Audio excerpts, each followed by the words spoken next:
क्या नाम है बहन जी आपका? मेरा नाम प्रज्ञा बाथम है and I have done MSc in yoga. कहाँ से आए आप?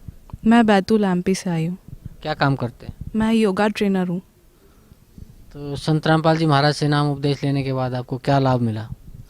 लाभ की तो कोई लिस्ट ही नहीं है, मैं बता ही नहीं सकती कि मेरे साथ मेरी लाइफ में रोज़ ऐसे कुछ ना कुछ मिरेकल्स हो ही जाते हैं। बट जो सबसे बड़ी चीज़ मेरी लाइफ में हुई है, मेरा एक्सीडेंट हुआ था जब मैं 2-3 साल पहले। तो मेरा एक्सीडेंट ऐसा हुआ था कि मेरे स्कल में इंजरी हो गई थी, मेरा हेड फ्रैक्चर हुआ था। तो डॉक्टर ने बोला था ऑपरेशन होगा और उसका कुछ नहीं कर सकते, कि कुछ भी हो सकता है, मतलब 50-50 चांसेस थे कि कुछ भी हो सकता है। मैं आश्रम आई हुई थी, मैंने नाम ले लिया था, गुरुजी से दीक्षा ले ली थी, आश्रम आई हुई थी। और मेरे साथ ऐसा होता था कि मैं कहीं भी खड़े खड़े मुझे चक्कर आ जाते थे, मैं ज़्यादा धूप नहीं सहन कर पाती थी। सर में कुछ भी ठंडा, जैसे ठंड के मौसम में मैं सर बाल वगैरह धो के फिर मुझे चक्कर आते थे, खड़े खड़े गिर जाती थी, मार्केट वगैरह जाती हूँ रास्ते में गिर जाती थी। संत रामपाल जी महाराज की शरण में आई थी मैं।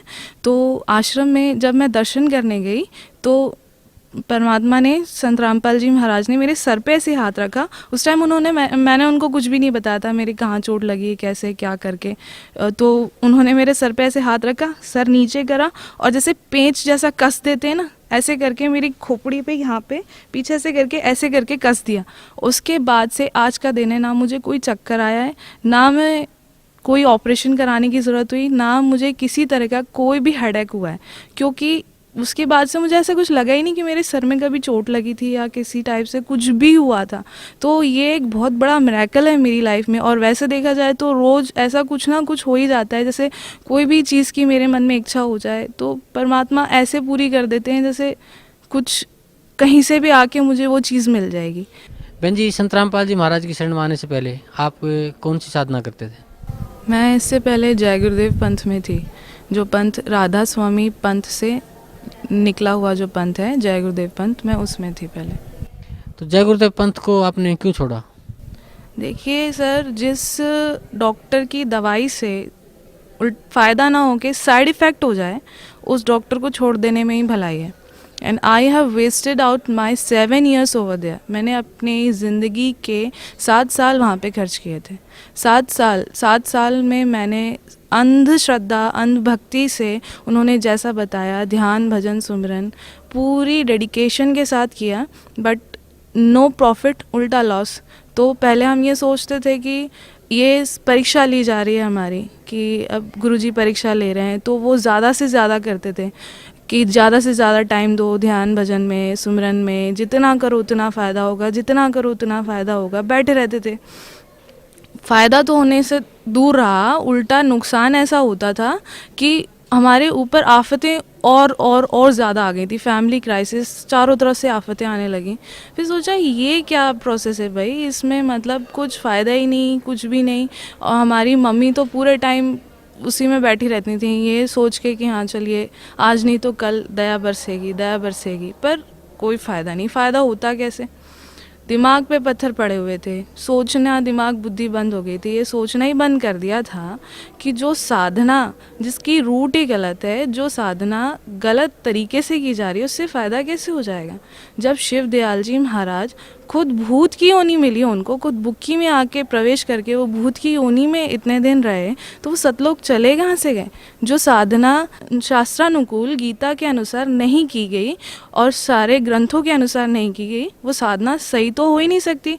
और सही साधना नहीं है, मनोनुकूल है, अपने मन के मुताबिक की गई है, कुछ भी करा है, तो वो साधना कैसे प्रॉफिट दे सकती है। आप खुद सोचिए, आप खुद बताइए, कैसे कुछ किसी को कैसे फ़ायदा हो सकता है। पहले सोचा ही नहीं, किए जा रहे थे। जब नुकसान हुआ, जब सब कुछ हो गया, सब कुछ मतलब अपना वो करा, I wasted my energy, I wasted my faith, I wasted my 7 years over there. पर कोई फ़ायदा नहीं, उससे फ़ायदा होना ही नहीं था एक्चुअली। जो जय गुरुदेव पंथ है वो राधा स्वामी पंथ से निकला हुआ है। जो शिव दयाल जी महाराज थे, उन्होंने 5 नाम का सुमिरन बताया हुआ है। अब शिव दयाल जी महाराज ने 5 नाम का सुमिरन बताया है और सारा राधा स्वामी मत, सारा जय गुरुदेव मत इन्हीं 5 नामों का सुमिरन करके ये सोचते हैं कि इन्हें मोक्ष मिल जाएगा। पर आप एक बात बताइए, संत मत प्रकाश में खुद ये लिखा है, कबीर साहब की वाणी है, सोए गुरु पूरा कहावे, जो 2 अक्षर का भेद बतावे, एक छुड़ावे एक लगावे, तो प्राणी निज घर को जावे। जब खुद कबीर साहब ने कहा है, उन्होंने ये बात को माना है कि 2 अक्षर का भेद यानी सतनाम जो गुरु बताएगा वही पूरा खाएगा, तो 2 अक्षर का भेद उन्होंने कहाँ बताया? इन्होंने तो 5 नाम का सुमरन दे रखा है, उसे रटते रहो, उससे कोई फ़ायदा होने से रहा होगा कैसे? जब वो गलत है, जब वो गलत साधना है तो उससे कोई फ़ायदा तो होने से रहा। जब इस 5 नाम का सुमिरन करने से कुछ शिवदयाल जी नहीं तर पाए, शिवदयाल जी को भूत की होनी प्राप्त हुई, तो आप बताइए इनकी जो शाखाएं निकली हुई हैं, जो जय गुरुदेव पंथ चला है, डेरा सच्चा सौदा चला है, ये सब कैसे तर पाएंगे? आप खुद सोचिए, ये सब तरने का सवाल ही पैदा नहीं होता है। जय गुरुदेव जी खुद 5 नाम का सुमरन करते थे और उन्होंने अपनी सारी संगत को 5 नाम का सुमरन करने का आदेश दिया है। सारी संगत पूरे भक्ति भाव से 5 नाम का सुमरन करती है, पर इसका कोई फ़ायदा तो हुआ नहीं। जय गुरुदेव जी ने कहा था सतयुग आएगा, सतयुग नहीं आया, घोर कलयुग आ गया। उल्टा उनकी इतना ज़्यादा प्रॉब्लम के साथ, इतनी पीड़ा के साथ उनकी खुद मृत्यु हुई, और उनकी मृत्यु के बाद गद्दी के लिए इतना ज़्यादा घोर घमासान आज जो जय गुरुदेव पंथ में चल रहा है, उसे हम खुद देख सकते हैं। हमें तो ये लगता है कि अगर हम उस पंथ में रह जाते, वो तो परमात्मा की दया हो गई जो खींच लाए, अगर उस पंथ में रह जाते तो हमारा क्या होता? हमारे तो अभी भी रोंगटे खड़े हो जाते हैं ये सोच के परमात्मा कि आपने वहाँ से निकाल लिया, अन्यथा हमारा क्या होता उस पंथ में अगर हम रह जाते? पता नहीं, बंदी छोड़ने बचाया है बस। शिवदयाल जी को भूत की होनी प्राप्त हुई। शिवदयाल जी भूत की होनी में बुक्की में आते थे और हुक्के का आदेश दिया था उन्होंने। हुक्का पीते थे, चूरमा रोटी खाते थे, खाना खाते थे और अपनी संगत को आदेश देते थे, बुक्की के शरीर में से ही आदेश देते थे। ये सब हम पढ़ चुके हैं राधा स्वामी मत में, जो भी हैं, जितने भी हैं, सारे ही जानते होंगे कि इस तरह का प्रकरण उसमें आता है कि किस तरह से शिवदयाल जी बुक्की में आके अपनी संगत को आदेश दिया करते थे और सभी उसके अनुसार फिर कार्य करते थे। ये साधना गलत है, ये शास्त्र विधि के अनुसार नहीं है।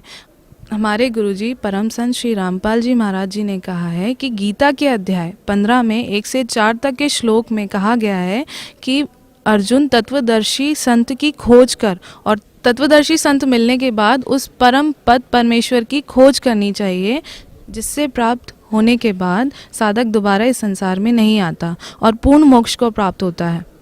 अब आप ही बताइए कि ये साधना कहाँ तक सही है, कैसे सही है? ये साधना गलत है, इस साधना से मुक्ति हो ही नहीं सकती। ये तो मनमुखी साधना है जो एक इंसान के सिर्फ दिमाग की उपज है, और इस इंसान के दिमाग की उपज को हम सारे के सारे फॉलो कर रहे हैं, और इससे ना तो कोई फ़ायदा होना था ना आगे होगा। अब आपकी मर्ज़ी, आप देख लीजिए।